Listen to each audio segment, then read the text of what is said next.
Alright, for 10C, we have a degree for trinomial.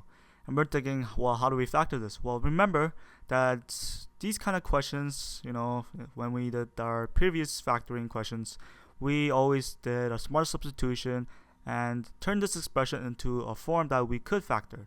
So what happens when we let x equal to a squared? That means x squared equals to a to the power of 4. So let's use this substitution right here.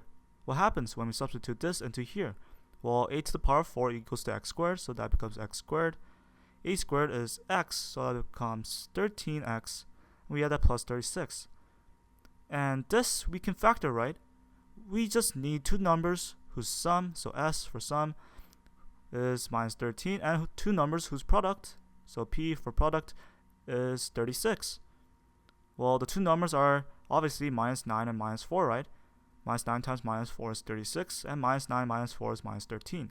So we could factor this into x minus 9 and x minus 4.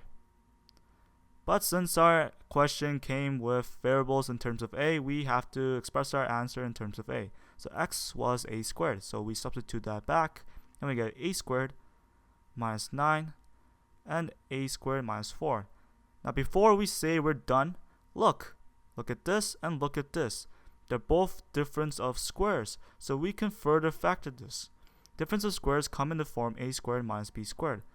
Clearly this and this, they're both in the form of this, and we know these forms can be factored into a minus b and a plus b.